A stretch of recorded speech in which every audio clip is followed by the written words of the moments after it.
মন্ত্ৰী জয়ন্ত মল্ল বৰুৱাই আপোনালোকক এই বিষয়ে কিছু আভাস দিছিলে, কিন্তু ইয়াক মই অলপমান দীঘলীয়াকৈ আপোনালোকৰ আগত প্ৰকাশ কৰিব খুজিছোঁ। আমাৰ অসমত 39 লাখ মহিলা 39 লাখ মহিলা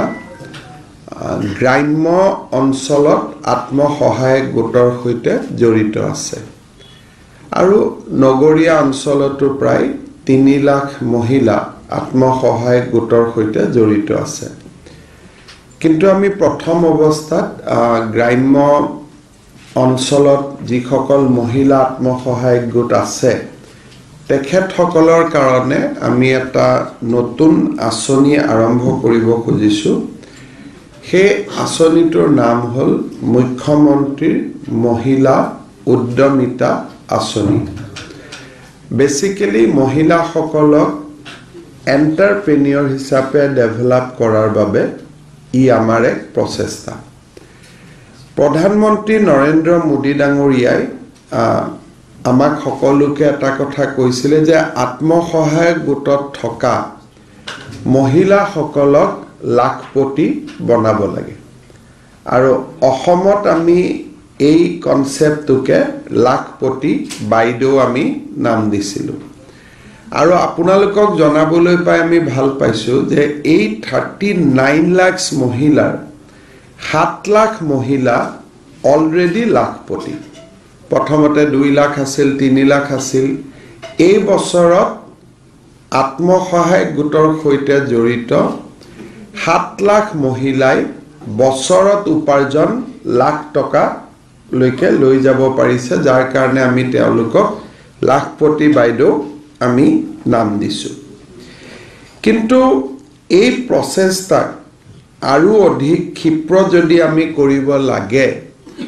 তেতিয়াহ'লে এটা কথা ৰাজ্য চৰকাৰে অনুভৱ কৰিছে যে আত্মসহায়ক গ্ৰুপ হিচাপে তেখেতসকলে বেংকৰ পৰা লোন লোৱা, লোন ঘূৰাই দিয়া, ব্যৱসায় কৰা, এই যিটো গ্ৰুপটোৰ সাংগঠনিক শক্তি তাৰ লগত ব্যক্তিগত এটা স্পৃহা বা ব্যক্তিগত এটা ইনিচিয়েটিভো জড়িত হৈ থাকিব লাগে। কেতিয়াবা এটা গ্ৰুপত 10 গৰাকী মহিলা থাকে, 5 গৰাকী এক্টিভ, 5 গৰাকী অলপ কম এক্টিভ। কিন্তু আমি যদি 10 গৰাকীকে ব্যক্তিগত পৰ্যায়টো যদি আমি সহায় কৰোঁ, তেতিয়াহ'লে গ্ৰুপ আৰু ইণ্ডিভিজুৱেল দুইটাই একেলগে কাম কৰিলে, if the group activity and the individual activity both go hands in hand, তেতিয়া the process of becoming lakhpati will be expedited. এই কামটো আৰু অধিক ক্ষীপ্ৰ হ'ব। সেই দৃষ্টিভংগীৰ পৰা আমি মুখ্যমন্ত্ৰীৰ মহিলা উদ্যমিতা আঁচনি আমি আৰম্ভ কৰিব খুজিছোঁ। এই আঁচনিখনৰ প্ৰথম লক্ষ্য হ'ব যে আমি মহিলাসকলক 3টা ফেজত আমি সহায় কৰিব বিচাৰোঁ। ফাৰ্ষ্ট ফেজটো হ'ল যে তেখেতসকলে এটা বিজনেছ প্লেন বনাব। কোনোবাই মৌ মাখিৰ বিজনেছ প্লেন বনাব, কোনোবাই এটা কণীৰ ব্যৱসায়, গাহৰি ব্যৱসায়, ক্ষুদ্ৰ দোকান, যি হওক তেওঁলোকে এটা বিজনেছ প্লেন বনাব, বা গ্ৰুপটোৱে যিটো ব্যৱসায় কৰি আছে সেই ব্যৱসায়টোকে আৰু আগবঢ়াই লৈ যাবৰ কাৰণে সমূহীয়াভাৱেও তেওঁলোকে প্লেন কৰিব পাৰে যে আমি চৰকাৰৰ পৰা ইমান টকা পাম, 10 গৰাকীৰ পইচা যদি এক জেগাত আমি ৰাখি দিওঁ তেতিয়াহ'লে আমাৰ গ্ৰুপটোৰ এক্টিভিটি আৰু ভাল হ'ব। আৰু গ্ৰুপ নকৰোঁ, ইণ্ডিভিজুৱেল কৰিম, গ্ৰুপৰ কামটো কৰি থাকিম, লগত ব্যক্তিগতও কৰিম। এই বিজনেছ প্লেনটো তেওঁলোকে আমাক জমা দিলে আৰু নিৰ্দিষ্ট প্ৰপত্ৰখন ফিল আপ কৰিলে তেওঁলোকক আমি চৰকাৰে প্ৰথম বছৰত 10,000 টকাকৈ আমি তেওঁলোকৰ বেংক একাউণ্টলৈকে ট্ৰান্সফাৰ কৰিম। অৰ্থাৎ 39 লাখ মহিলাই 3,900 কোটি টকা চৰকাৰৰ পৰা লাভ কৰিব। কিন্তু এই আঁচনিখনৰ হিতাধিকাৰী হ'বলৈ কেইটামান চৰ্ত থাকিব আৰু অসমত ইমান ডাঙৰ মাইক্ৰ ফাইনেন্স লোন ৰেহাইৰ পিছত কা লোন ৰেহাইটো আমাৰ উদ্দেশ্য নাছিল লোন ৰেহাইৰ পিছত মহিলাসকলক এক্টিভ কৰা এইটো এটা আমাৰ উদ্দেশ্য আছিল ইমান ডাঙৰ মহিলা সবলীকৰণৰ ওপৰত আমি আগত কেতিয়াও স্কিম লোৱা নাই 4000 crores আমি আঁচনিখনত খৰচ কৰিম ইয়াত এই আঁচনিখনত প্ৰথমবাৰৰ বাবে আমি আৰু এটা বস্তু কৰিব খুজিছো যে এই মহিলা গৰাকীয়ে আসলতে ব্যৱসায় কৰিব সময় দিব পাৰিব নে তাকো আমি এসেস কৰিব খুজিছো যাতে টকাটো আমাৰ অপব্যয় নহয় সেইকাৰণে আমি সিদ্ধান্ত লৈছো যে সাধাৰণ জাতিৰ মহিলাৰ বাবে আৰু ওবিসি মহিলাৰ বাবে তিনিটাতকৈ বেছি সন্তান থাকিব নোৱাৰিব সাধাৰণতে সৰু পৰিয়াল সুখী পৰিয়াল আমি দুটা কওঁ এই ক্ষেত্ৰত আমি তিনিটা কৈছো যদি কাৰোবাৰ চাৰিটা বাচ্চা আছে then she will be disqualified from the scheme অৰ্থাৎ তেওঁ এই আঁচনিখনৰ হিতাধিকাৰী ৰূপে গণ্য নহব কিন্তু ইয়াত ওবিসি হোৱা সত্ত্বেও যেহেতু খুব মাইক্ৰ কমিউনিটি মৰাণ মটক আৰু চাহ জনগোষ্ঠীৰ মহিলাসকলক আমি চাৰিটা সন্তানলৈকে আমি ৰেহাই দিছো বাকি ওবিসি এণ্ড জেনাৰেল কাষ্ট তিনিটা মৰাণ মটক আৰু চাহ জনগোষ্ঠী চাৰিটা সন্তান থাকিলেও এই আঁচনিখনৰ হিতাধিকাৰী হ'ব পাৰিব অনুসূচিত জাতি আৰু অনুসূচিত জনজাতিৰ কাৰণে চাৰিটা সন্তান থাকিলেও এই আঁচনিখনৰ হিতাধিকাৰী ৰূপে তেওঁলোক নিৰ্বাচিত হ'ব এই আঁচনিখনক অৰ্থনীতিৰ লগতে সামাজিক ন্যায়ৰ এটা ৰূপ দিবৰ কাৰণে আমি এই আঁচনিখনৰ হিতাধিকাৰীসকলৰ পৰা দুটা আমি আণ্ডাৰটেকিং লওঁ যে এটা মোৰ ঘৰত যদি ছোৱালী সন্তান আছে তেওঁ স্কুলত এডমিশন ল'ব লাগিব ছোৱালীজনীক ঘৰত বহুৱাই থলে নহব the daughter must go to the school সেই আমাক যদি 3 বছৰ হৈছে আমাক প্ৰতিশ্ৰুতি দিব লাগিব যে 6 বছৰ হলে যাব আৰু যদি 6 বছৰ হল তেতিয়ালে আঁচনিখনৰ হিতাধিকাৰী হোৱাৰ আগতে বাচ্চাক এডমিশন দিব লাগিব ওচৰৰ স্কুলত বা স্কুলতে হ'ব অঙ্গনবাদী হওক স্কুলতে হওক তেওঁ ফৰ্মেল এডুকেশ্যনৰ লগত জড়িত হ'ব লাগিব আৰু কাৰোবাৰ যদি বাচ্চা এতিয়া দুটা আৰু তিনটাই আছে তেওঁ আৰু চাৰিটালৈ নাযাওঁ বুলি ক'ব লাগিব যদি অলৰেডি ক্ৰাইটেৰিয়ান মোটামুটি আছেই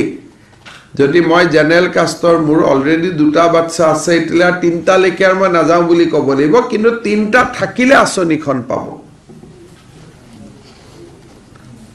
কিন্তু যদি অলৰেডি মোৰ দুটা হল মই গৰ্ভৱতীও নহয় তেতিয়ালে আৰু তিনটালৈকে যাব নালাগে এই এটা আমি পপুলেশ্যন নৰ্মছ এটা আমি প্ৰথম সমুৱাইছো আৰু আমি আণ্ডাৰটেকিং এটা ল'ব খুজিছো যে ছোৱালীজনীক আমি স্কুলত দিম নিয়মতে লৰাকো দিব লাগে স্কুলত কিন্তু আমি ছোৱালীজনীৰ কথাটো ইনসিষ্ট কৰিছো কাৰণ আমি ধৰি লৈছো যে ইউজুৱেলি লৰাক স্কুলত দিয়ে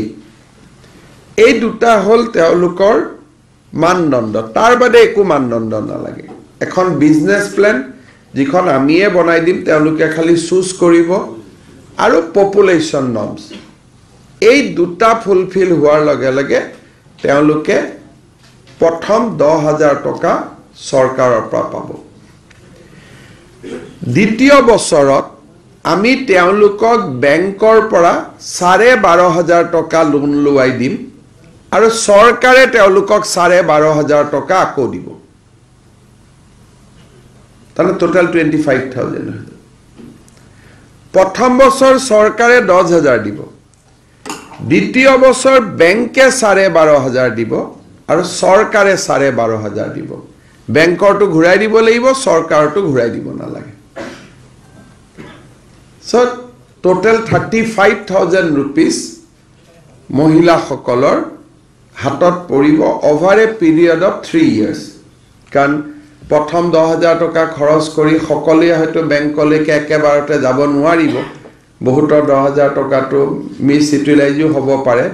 প্ৰথমটোত আমি চেকিং নকৰোঁ, ডাইৰেক্টলি আমি দি দিম, কিন্তু দ্বিতীয়টো দিয়াৰ আগতে আমি ডেফিনেটলি চেকিং কৰিম। প্ৰথমটো পপুলেশ্যন নৰ্মছটো যে মোৰ ফেমিলি জেনেৰেল OBC 3টা, ST SC tea garden Moran Matak 4টা, লগে লগে আমি দি দিম আৰু তাত আমি সোধা পোছা কৰি নাথাকোঁ। কিন্তু দ্বিতীয়বাৰ দিয়াৰ আগতে আমি সুধিম যে প্ৰথমবাৰৰ টকাটো ভাল কৰি খৰচ কৰিলে নে নাই। সাধাৰণতে চৰকাৰৰ প্ৰপত্ৰসমূহ দিওঁতেও মানুহে 150-200 টকা লৈ লয়। ইয়াৰ এখন প্ৰপত্ৰ হ'ব, দুৰ্নীতি হয়, প্ৰথম দিনা প্ৰপত্ৰ নিদিব। সেইকাৰণে আমি এটা ডেট দিম, যেনেকৈ 18 তাৰিখে আমি উজনি অসমৰ প্ৰত্যেক পঞ্চায়তত ফৰ্মখন দিম। তাৰমানে 18 ল'ব লাগিব, 19 আৰু নাপায়। ফিল আপ কৰাৰ কাৰণে আমি আৰু এমাহ সময় দিম, কিন্তু প্ৰপত্ৰখন যিটো ডেট আমি দিওঁ সেই ডেটটোতে কালেক্ট কৰিব লাগিব। আৰম্ভ নহয়, 18 ল'ব লাগিব প্ৰপত্ৰখন এদিনেই, কাৰণ গাঁৱতে দিম প্ৰপত্ৰখন, নিজৰ পঞ্চায়ততে দিম, 18 দিম, 19 নিদিওঁ। আৰু এতিয়া স্কিমটোতো আৰম্ভ হ'ব ফিল আপ কৰাৰ পিছত, তেওঁলোকে একমাহ ফিল আপ কৰিব, তাৰপিছত পৰীক্ষা কৰিব। স্কিমটো আৰম্ভ কৰোঁতে 2 মাহ 3 মাহ 4 মাহ সময় লাগিব, যিটো প্ৰচেছ এটাটো পালন কৰিব লাগিব। কাৰণ তেওঁলোকে যি ফৰ্মত লিখি দিয়ে সেইখিনিতো আমি ভেৰিফাই কৰিব লাগিব, বাচ্চা আছে নাই, ইটো সিটো। কিন্তু আজিৰ পৰাই স্কিমটো আৰম্ভ হৈ গ'ল, আৰু যেতিয়া প্ৰেছত মই ঘোষণা কৰিলোঁ, আজি কেবিনেটতো হৈ গ'ল। 18 তাৰিখে কোনোবা এটা জেগাত দিব, 19 কোনোবা এটা জেগাত দিব, টোটেল 18 পৰা 25 ভিতৰত চবেই ফৰ্ম পাই যাব। এই জানুৱাৰী আমি এটা ধৰক টেণ্টেটিভলি ঠিক কৰিছোঁ, এনেই মই এটা এক্সাম্পল দিছোঁ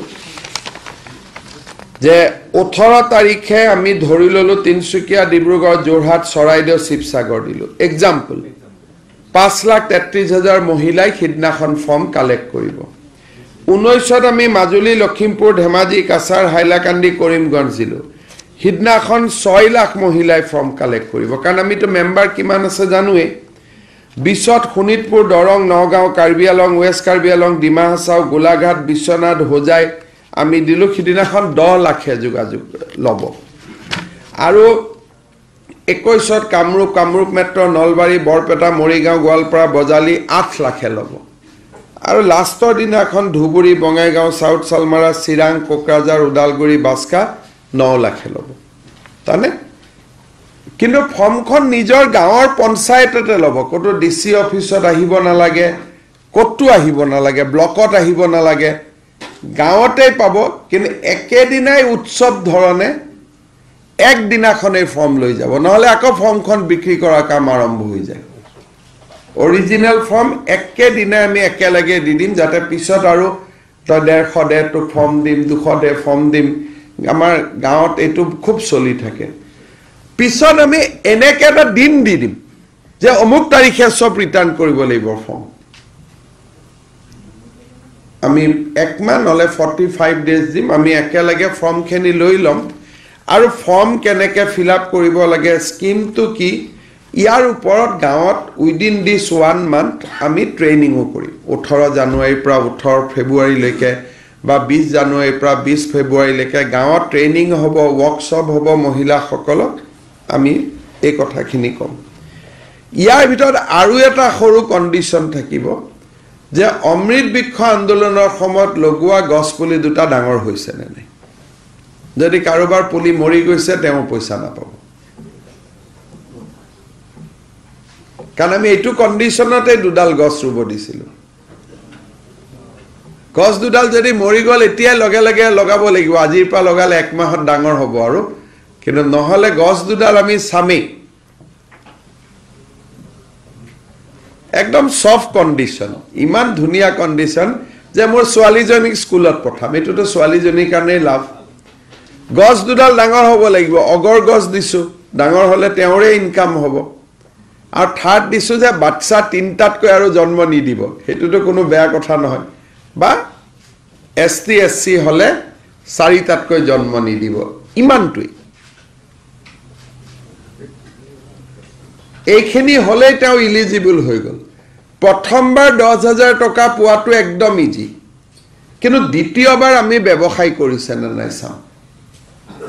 কাৰণ নহলে বেংকেও লোন নিদিব আৰু আমিও বেংকক কব দিগদাৰি পাম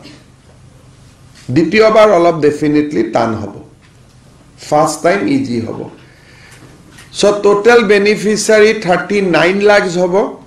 তাৰ ভিতৰত মই ভাবো যে বাচ্চা তচ্চাৰ ক্লজত 2 লাখ মান হয়তো বাদ পৰি যাব বা 35 লাখ সেটো পাবই 3,500 কোটি টকা এটা আমাৰ বাজেট এনাউন্সমেন্ট আছিল কেবিনেট ডিসিশন হৈ গল অহা কালি আমি পেপাৰত দি দিম যে কোন ডেটত কৰপা লব পাৰিব কাৰণ আমাৰ বেসিক্যালি আজিয়ে মই ডেটটো কোৱা নাই কিয় ফৰ্মখন প্ৰিন্টিংত অলপ সময় লাগিছে এইটোৱে হৈছে উদ্দেশ্য দ্বিতীয় আপোনালোকে এটা কথা জানে যে আমি বহু দিনৰ পৰা এটা প্ল্যান কৰি আছিলো যে ৰেশন কাৰ্ডত আমি সেচুৰেশন পাব লাগে গাঁও গাঁও গলে আপোনালোকে কেতিয়াবা মহিলা খুদিব মোৰ কাৰ্ড নাই মই ৰেশন কাৰ্ড পোৱা নাই অসম চৰকাৰে এটা আমি সিদ্ধান্ত লৈছিলো যে 4 লাখ টকা লৈকে জাৰেই উপাৰ্জন আছে ইভেন গভৰ্নমেন্ট কাম কৰি ৰিটায়াৰমেন্টটো যদি হৈছে তেওঁলোকক আমি একোখন ৰেশন কাৰ্ড দিম আগত ৰেশন কাৰ্ডখন মানে ৰেশন কাৰ্ড আছিল এতিয়া ৰেশন কাৰ্ডত দুটা বেনিফিট পাই পিছত আমি 3 নম্বৰ বেনিফিটটো কৰিম ৰেশন কাৰ্ডখন যাৰ হাতত থাকে হি প্ৰধানমন্ত্ৰীৰ উজ্জ্বলা যোজনাত গ্যাস পোৱাৰ কাৰণে উপযুক্ত হয় আৰু আপোনালোকে জানে যে উজ্জ্বলা যোজনাৰ সিলিন্ডাৰৰ দাম 200 টকা কম তানে প্ৰত্যেক মাহত ৰেশন কাৰ্ড পালে 200 টকা পোৱা বুজায় দ্বিতীয়তে ৰেশন কাৰ্ডখন থাকিলে 5 কেজিৰ চাউল পায় পাৰ হেড 6টা ফ্যামিলি মেম্বাৰ হলে 30 কেজি পায় থাৰ্ড এটা বেনিফিট পায় হেতু হল যে মুখ্যমন্ত্ৰী আৰু প্ৰধানমন্ত্ৰীৰ আয়ুষ্মান ভাৰত যোজনাৰ কাৰ্ডখন পায় আৰু কাৰ্ডখন নোপোৱালৈকে ৰেশন কাৰ্ডখন দেখালে হৈ গল হস্পিটালত গৈ কাৰ্ড দিওঁতে কেতিয়াবা সময় লাগে কিন্তু কাৰ্ডখন নাহালৈকে ৰেশন কাৰ্ডেই কাৰ্ড আমাৰ অসমত বৰ্তমান এই প্ৰক্ৰিয়াত অহা 16 তাৰিখৰ পৰা আমি 42,85,745 জন লোকক আমি ৰেশন কাৰ্ড দিম The new beneficiary will be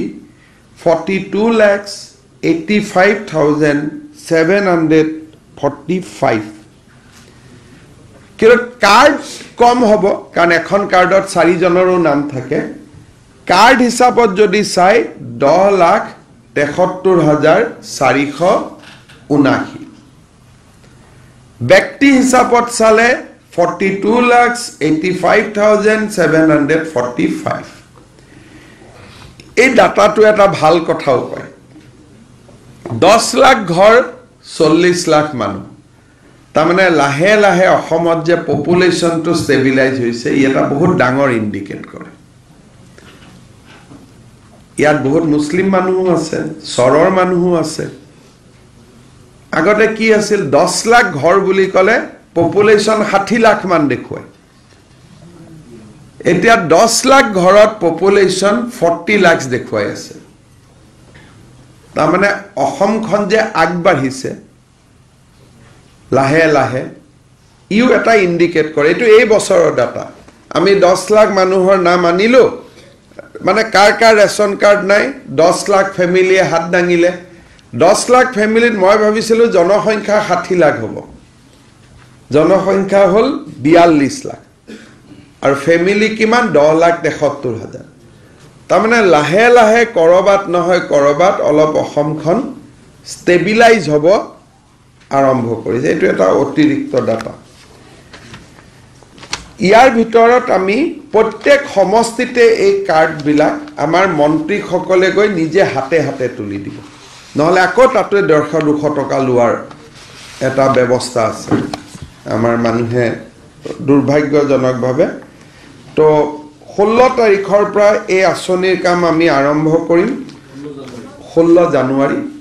3 দিন পিছতে বিহুৰ পিছদিনা আৰু মই জালুকবাৰী সমষ্টিত ইয়াক আৰম্ভণি কৰিম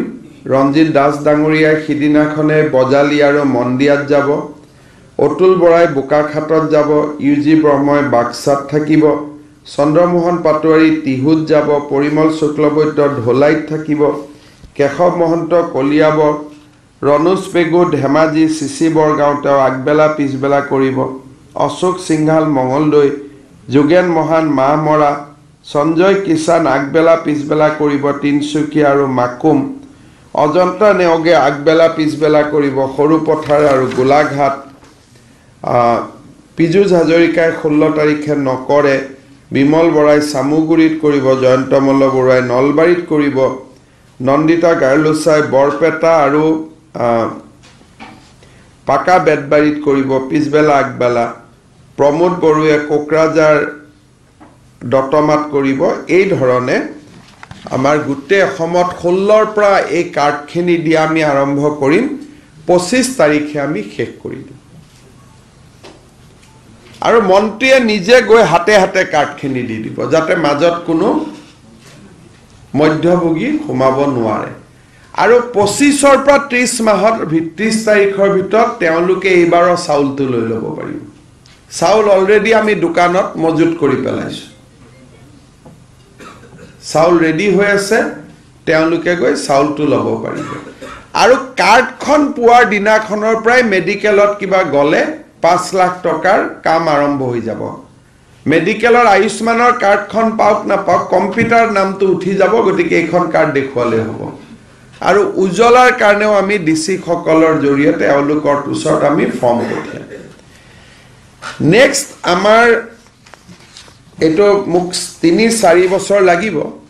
যে প্ৰত্যেক ৰেশন কাৰ্ডৰ মানুহে একোখনকৈ অৰুণোদয় পাওক বাট এতিয়া সম্ভৱ নহয় কাৰণ ৰেশন কাৰ্ডৰ মানুহ 62 লাখ ফ্যামিলি আমি 30 লাখ দিছো কিন্তু আগলৈকে গৈ আমাৰ এটো এটা ইচ্ছা থাকিব আৰু ভৱিষ্যতে ৰেশন কাৰ্ড পোৱা মানুহৰ প্ৰত্যেক ফ্যামিলি ডেথ আৰু এক্সিডেন্ট ইন্সুৰেন্স আমি কৰাব খুজিছো যেটো প্ৰধানমন্ত্ৰী ইন্সুৰেন্স এটো কয় সেচুৰেশন মডেল ইয়াৰ ওপৰত এইবাৰ বাজেটৰ সময়ত আমি বিশেষকৈ আলোচনা কৰিম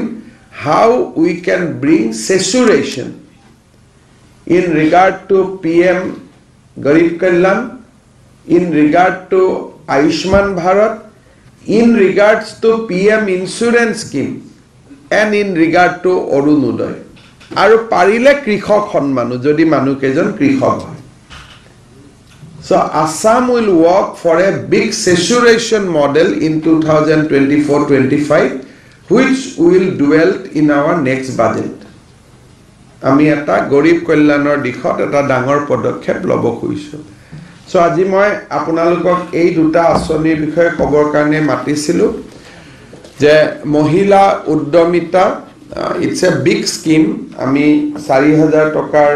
স্কিম আমি ইমান আগত কেতিয়াও কৰা নাছিলো and it will be a direct benefit through accounts আর মহিলা সকল কত ঘুরি ফুরিব না লাগে কাকু খাতির করিব না লাগে যদি মই এসএইচজিৰ মেম্বার মই পামেই পাম খালি ফর্মখন ফিল আপ করিব লাগে ইয়াত কোনো সিলেকশন খাতির করিব না লাগে খালি তিনটা সোয়া যাব গছ দুডাল বাছিছে না নাই বাচ্চাক স্কুলত দিছে না নাই আর তিনটা বা চাৰিটাতকৈ বেছি বাচ্চা আছে নেকি তিনটা সফট আমি বস্তু চাইলাম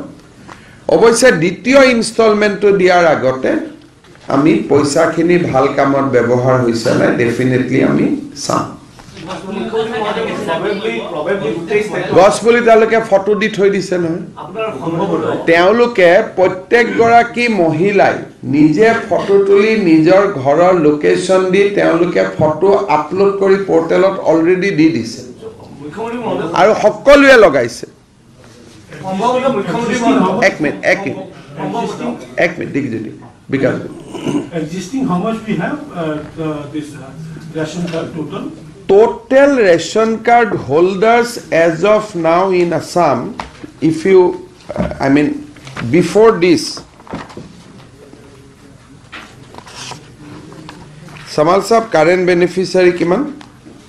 Ramar 66 lakhs, we say 8 lakhs add kara So 66 lakhs. total beneficiary will be 66 lakhs household. Household. As of now, 56 lakhs people are drawing, household is drawing. With this 10 lakhs, it will be 66 lakhs. So existing beneficiaries 56 lakhs household. With this 10 lakhs, we will move it to 66 lakhs. A total beneficiary approved by central government is 2 crores 85 lakhs people for Assam. 2 crore 52 lakhs, sir. 2 crores 52 lakhs. এতিয়া লৈ এইটো add হোৱাৰ পিছত 2 crore 31 lakhs পাই যাব, sir. So total beneficiary approved is 2 crore 52. After this, we will be able to give to 2 crore 32. Still, we will have 20 lakhs beneficiary with us, which whoever will be left out will keep on adding.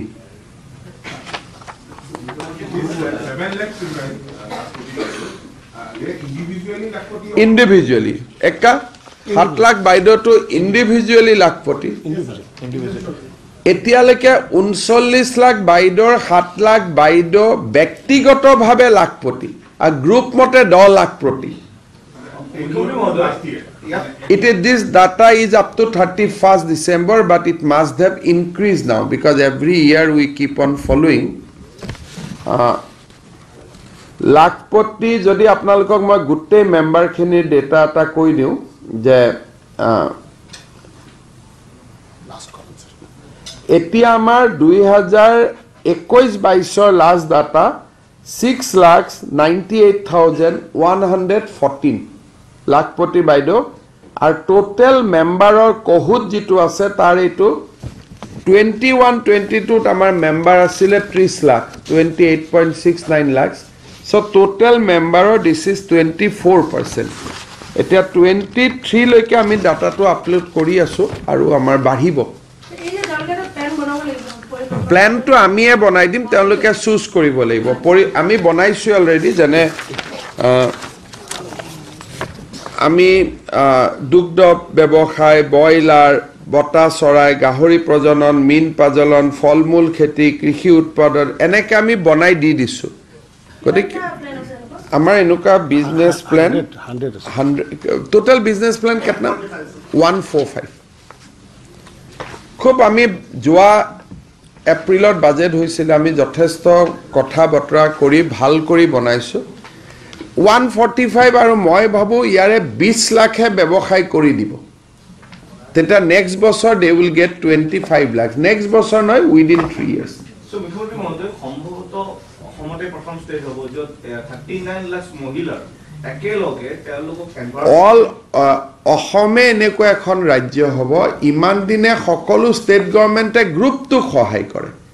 আমাৰ গ্ৰুপটো সহায় কৰা কাম চলি আছে কিন্তু গ্ৰুপৰ মেম্বাৰক directly সহায় কৰা আৰু ইমান ডাঙৰ 40 লাখ মহিলা এটো ফাৰ্ষ্ট টাইম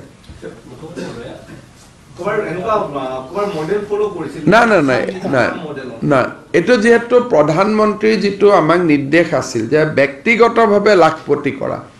তেতিয়া আমি এটো ফলো এটো আমি আগবঢ়ালো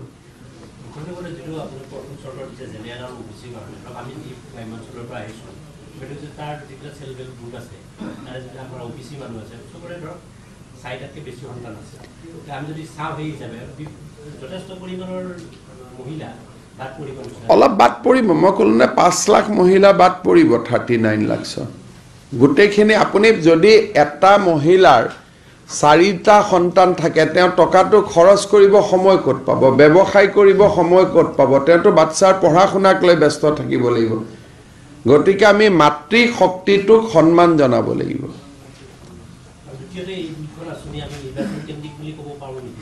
এটো আমি তো ফেব্ৰুৱাৰীতে অ্যানাউন্স কৰিলো তেতিয়াটো নিৰ্বাচন নাছিল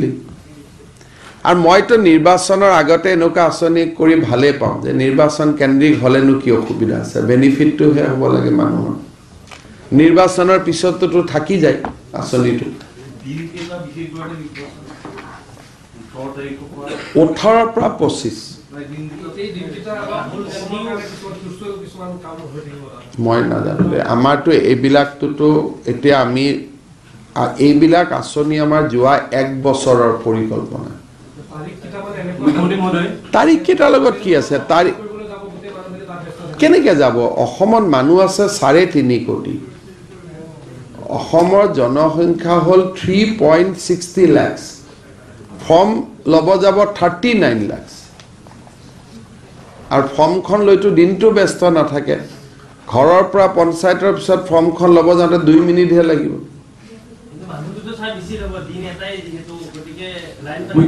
কেনেকৈ লাইন পাতিব আপুনি পঞ্চায়ত অফিচত যে হ'ব কোনো ডিসি অফিচত নাহে নহয় মানুহখিনিতো মণ্ডল অফিচত নাহে নিজৰ ঘৰৰ কাষৰ পঞ্চায়ত অফিচত ৰাতিপুৱা 7টাতে খাৰ পাওক 7টাৰ পৰা 7:30টাত ফৰ্মখন লৈ লওক বাকি দিনটো য'ত যাব আছে যাবগৈ না সেইটো কাৰো লগত ক্লাছ নকৰে ডেট কেইটা আপোনালোকে চাই ল'ব আমি আমাৰ ডেটত আছো মুখ্যমন্ত্ৰী মহোদয় এই ৰেচন কাৰ্ডৰ মাত্ৰ 10 লাখ আৰু ৰেচন কাৰ্ডৰ ডেটৰ লগত কাৰো মিটিঙৰ কোনো ক্লাছ নাই সেই দিনাই মুখ্যমন্ত্ৰী মহোদয় মোৰ এটা প্ৰশ্ন আছে সেই দিনাই অসমত ৰাহুল গান্ধীৰ ভাৰত জোড়ো যাত্ৰা কেনেকৈ জানিলে আপুনি কোনোতো তেওঁলোকে চৰকাৰক এতিয়ালৈকে পাৰ্মিশ্যনেই বিচাৰে অনুমতি দিয়া হ'বনে নাই কিয় অনুমতি কিয় নিদিম অসমত যোৱা না অসমত না অসমত আৰে কংগ্ৰেছৰ অভিযোগ মুখ্যমন্ত্ৰী মইহে মোৰটো শুনক অসমত 44 লাখ টুৰিষ্ট আহিছে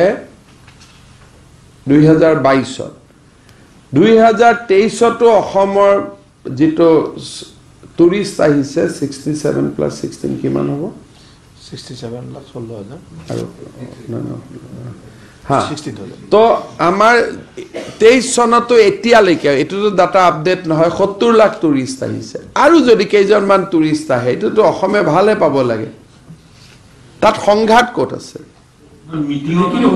মিটিংৰো পাৰমিশন পাব কংগ্ৰেছৰ নেতাসকলে কৈছে যদি খেলপথাৰ নাথাকিলে খেতি পথাৰ থাকিব বুলি কৈছে একদম খেলপথাৰত থাকক নেহেৰু ষ্টেডিয়ামত থাকক সবতে থাকিব পাৰিব স্কুলত কেনেকৈ যদি ক্লাছ চলি থাকে আপুনি স্কুলত দিগদাৰ কৰিব ভাই ৰাতি দিন কি আছে স্কুল আৰু গুৱাহাটী মহানগৰ এই দুটাটো বাদ দিব লাগিব না হেতুটো আমিও বাদ দিও যে গুৱাহাটী মহানগৰৰ মাজেদি না যাব নেশনাল হাইৱে হৈ যাব যদি মহানগৰৰ মাজেদি যাব লাগে ৰাতিপুৱাৰ 8টাৰ আগতে শেষ কৰিব লাগিব হেতু সবৰ স্বাৰ্থত এটো ট্ৰাফিক জামটো কোনেও নিবিচাৰে কাৰণ এই ৰাস্তাটোতে জিএমচিএছ আছে এম্বুলেন্সৰ আছে হাজাৰখন নাৰ্ছিং হোম আছে সো গুৱাহাটী মহানগৰীৰ মাজেদি আমি কাকো প্ৰচেছন লব এলাউ নকৰো ইনক্লুডিং বিজেপিও নকৰো আমি কেতিয়াও কাৰ ৰেলী এটো ৰেলী কোট খানাপাৰাৰ পৰা কলাক্ষেত্ৰ এটো মহানগৰীৰ মাজেদি কোট মহানগৰ এতিয়াতো ৰাজীৱ ভৱনৰ পৰাতো উলুবাৰীলৈকে যায় এটোতো আমি কেতিয়াও বাধা নিদিওঁ কিন্তু গোটেই আপুনি দিছপুৰৰ পৰা জালুকবাৰীলৈকে গৈ থাকিলে আপোনালোকে কষ্ট হ'ব সেইটোতো আমি এলাউ নকৰো হাইৱেটো কিয় বনালো সেইটো নকৰো আৰু স্কুল কলেজ চলি থকা অৱস্থাত খেলপথাৰ নাপায় যদি ৰবিবাৰ হয় সব স্কুলে ল'ব পাৰিব আচ্ছা স্যাৰ আৰু পথাৰত থাকিলে এটো বেয়া নহয় এটোত কি অসুবিধা আছে ভয় খাইছে বুলি কৈছে আৰে ভয় কিয় খা মইতো কলো পথাৰখন যদি কাটি সমান কৰি দিব লাগে আমি কৰি দিম কালি আপোনাৰ বিজেপিৰ ৰাষ্ট্ৰীয় সভাপতি আহিছিল আমি অসমত যিমান টুৰিষ্ট আহে আৰে ন্যায় হওক অন্যায় হওক পৰ্যটক যাত্ৰা বুলি ক'ব বিচাৰিছে মই একো কোৱা নাই মই কৈছো ন্যায় হওক অন্যায় হওক অসমত যোনে আহক আমি আদৰণি জনাব লাগে এজ এ টুৰিষ্ট বাকি পলিটিক্যালি বিজেপিয়ে যি ৰেসপন্স কৰিব এটো বিজেপিৰ কথা অসম চৰকাৰৰ ইয়াত একো নাই অসম চৰকাৰে পাৰমিশনো দিব এটা আমি শুনিহে আছো মই ৰাতিপুৱা চিফ সেক্ৰেটাৰী খুদিছো যে কিবা আপোনাক জনাইছে নেকি কোনো জনোৱাই নাই আজিলৈকে বহুত হুলস্থুল কৰি থাকে জনাবতো লাগিব না আমি ৰোডটোৱে না জানো আজি কেই তাৰিখ হল তো আপোনালোকে ইমান জানে চৰকাৰে একো না জানে আহিবনে নাইতো আমি নাজানো হা চৰকাৰে মই যদি গামোচা পিন্ধাব যাব লাগে যাম মোকো পিন্ধাব লাগিব খালি যদি মোৰ ঘৰত আহি মোক পিন্ধাই তেলে ময়ো তেওঁৰ কেম্পত গৈ পিন্ধাই দিম সমান সমান হলে চব আছে Sir, most of your policies of government schemes has an overlapping tune of population control. So when you are coming up with an open-hearted bill that yes, population needs to be controlled, and at what stage it is in? No. Assam has a population policy we have adopted during the last government. So now we are following the population policy. Gradually, all beneficiary schemes will be linked to population scheme. We have announced recently CM Awas Yojana. It will be linked to population. PM Awas Yojana we are not changing because that is a central government scheme. But Assam government is bound to adopt population scheme because that has already been approved by Assam Assembly in the last assembly itself. So we are following that now.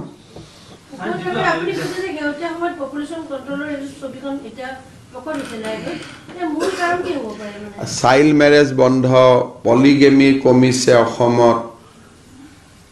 শিক্ষাৰ প্ৰসাৰ হৈছে লাহে লাহে অসমখনটো develop হৈ আছে না এই ration কাৰ্ডৰ যেটো চিকিৎসা খৰচটো ব্যক্তিগত যিসকল নাৰ্ছিং হোম আমাৰ এম পেনেল আছে যদি আপুনি গুৱাহাটীত খুদিব খোজে যেনে জিএনআৰসি যে এম পেনেল হস্পিটাল কিছুমান 2-4খন আমাৰ এম পেনেল নাই 120 নাৰ্ছিং হোম আমাৰ এম পেনেল আছে সেনেকুৱাটো থাকিবই চৰকাৰটো মেচিন নহয় গতিকে মাজে মাজে তো বিল দিব থাকিবই হেতু আপুনি আর কি কৰিব আপোনালোকে যদি গৈ খুধে যে কিমান মানুহক ট্ৰিটমেন্ট দিলে তেওঁলোকে আপোনালোকক ট্ৰিটমেন্টৰ খুদিব কিন্তু আপোনালোকে সিধাই গৈ খুধে কিবা পইচা পাইছে নে বিল দিব বাকি আছে নে আপোনালোকে নিগেটিভ খিনি খুধে কাৰণে উত্তৰটো নিগেটিভ পায় আমি গলে সবে পজিটিভ কয় কাৰণ আমি প্ৰথমতে খুদো ডক্টৰ সাহেব কিমান জনৰ হাৰ্ট অপাৰেশন কৰিলে বলে 12 জনৰ কিমানৰ কিডনি অপাৰেশন কৰিলে 2 জনৰ আপোনালোকে গৈ খুদিব চৰকাৰে পইচা পাতি দিয়ে নে সময়মতে গতিকে এইটো নিৰ্ভৰ কৰিব যে আপুনি কি প্ৰশ্ন কৰিব আমি কৰিলেটো ঠিক উত্তৰ পাওঁ মানুহে কয় যে 5 লাখ কম হৈছে পাৰিলে অহাবাৰ 10 লাখ কৰিব হেতু এটা বেলেগ কথা Mr. Chief Minister, yesterday you made an elaborate announcement on the run-up for the Ram Temple consecration ceremony. Meanwhile, the Congress party has decided to boycott the Ram Temple consecration ceremony. What is your reaction to that? You see, VHP, Vishwa Hindu Parishad, knowingly or unknowingly,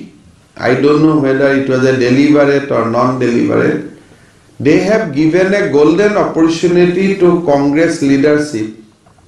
to retire some of their sin because they have all along fought against Hindu community. But VHP has given them a golden opportunity to retire some of their sin committed against the Hindu community and against the Hindu civilization. But by not accepting this, they have missed a golden opportunity. And they are now, for years to come, for decades to come, Congress will be continued to be a anti-Hindu party. Now you don't have to be anti-Muslim, but you should not be a anti-Hindu. This tradition was started by Pandit Nehru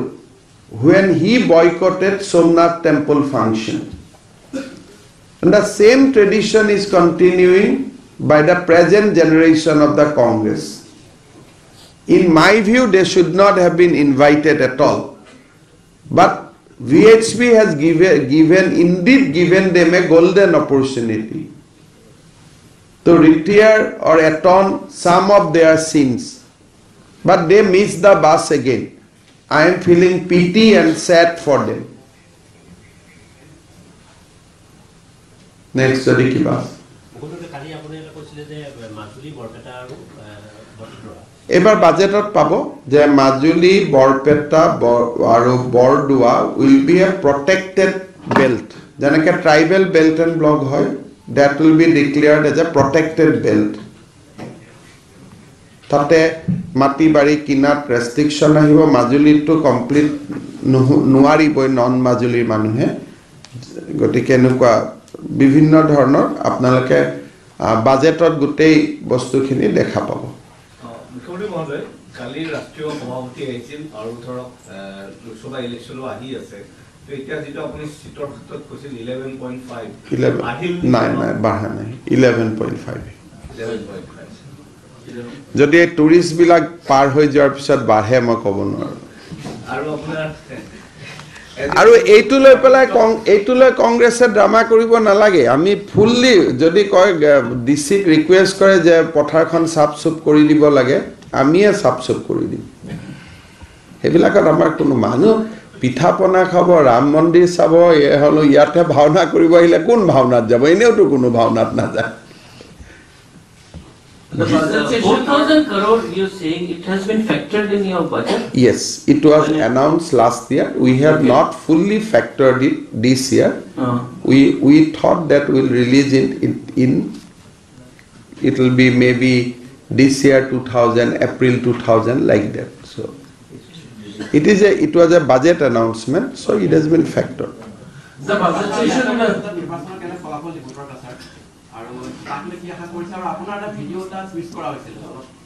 Ito more video twist kori thake maje maje. Is it a deep fake video?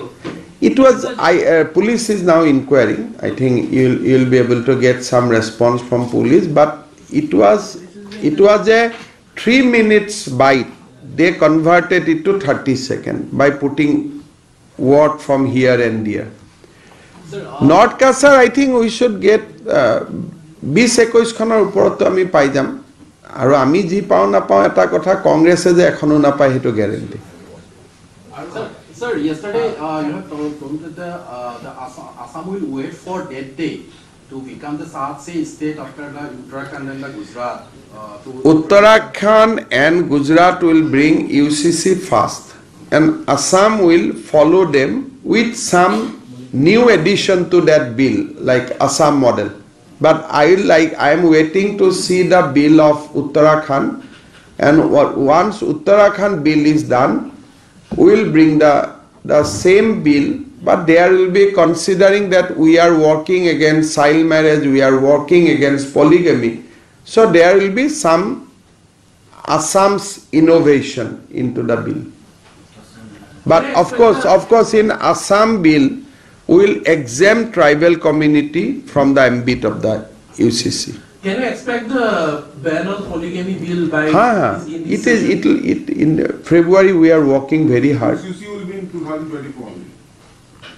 If the bill is, let me see the UCC of Uttarakhand. If it is easy,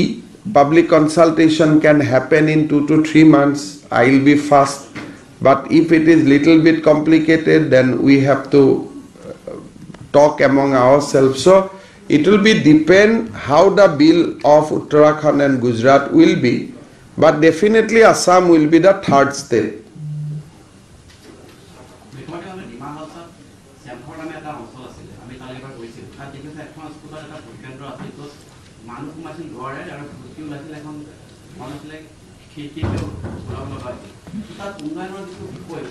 খুব বেয়া গাঁও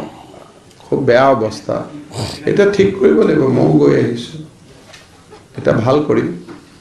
মই আগতে দেখা পোৱা নাছিলো মই গৈ চাইছো এখন শ্যামখৰ গাঁৱতো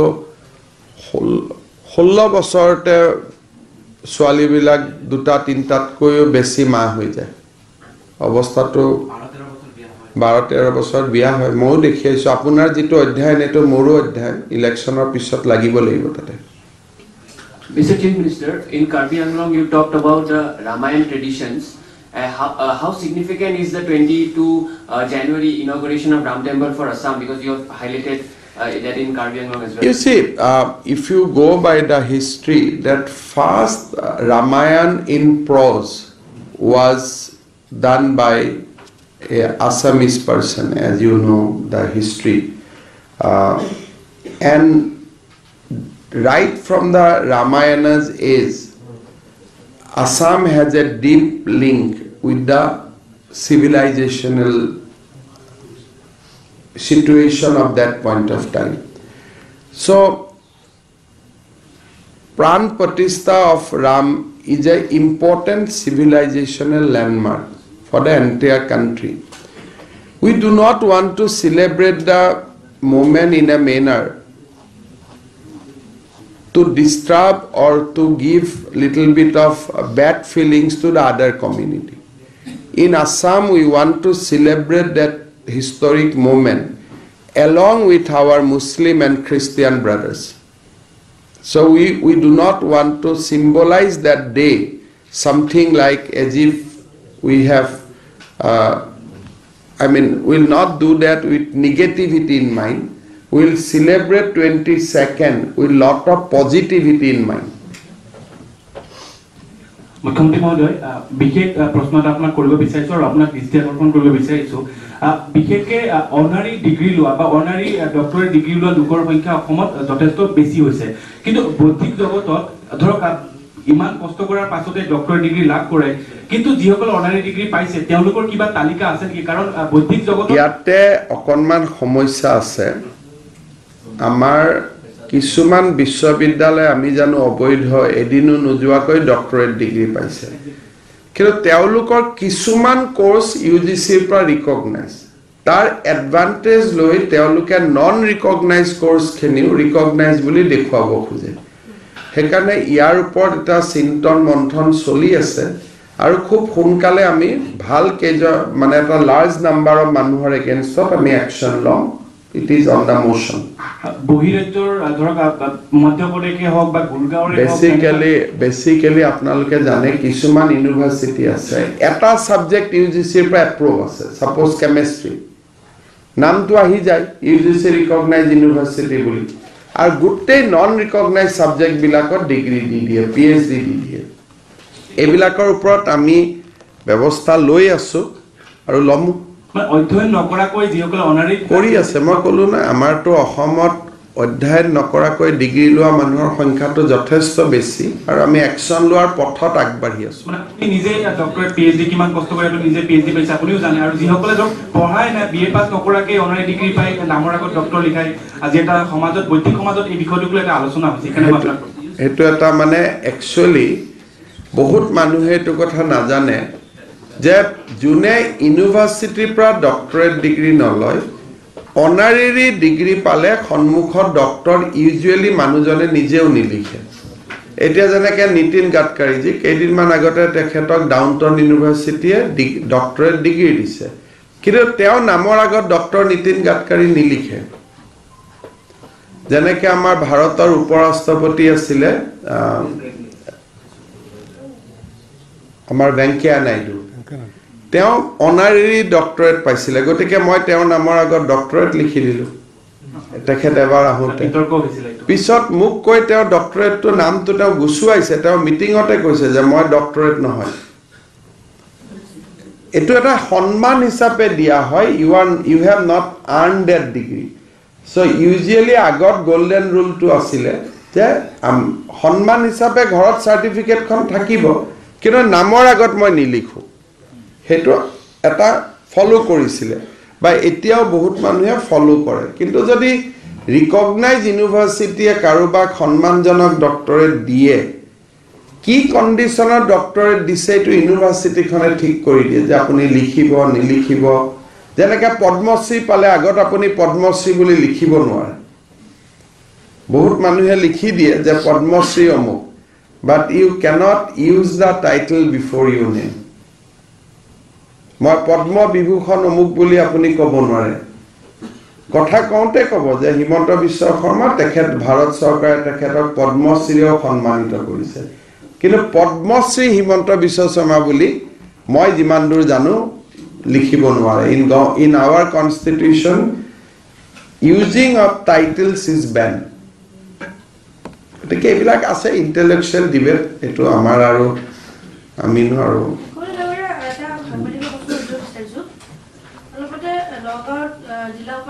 দীপঙ্কৰ মেধি বুলি সাংবাদিকক অভাৱে আচৰণ কৰা এটা বৃহৎ অভিযোগ উত্থাপন হৈছে কিন্তু আপুনি মানে কেনেধৰণৰ মই জানা দুইটা পক্ষই এটো বহুত বেছি পাৰসু কৰি থাকিব খোজা নাই মই যিমান দূৰ জানো গতিকে বিষয়টো হয়তো অলপ মই বিষয়টো সোমোৱা নাই কিন্তু মোক সিদিনাখন ৰাতি এইটোৱে জনোৱা হ'ল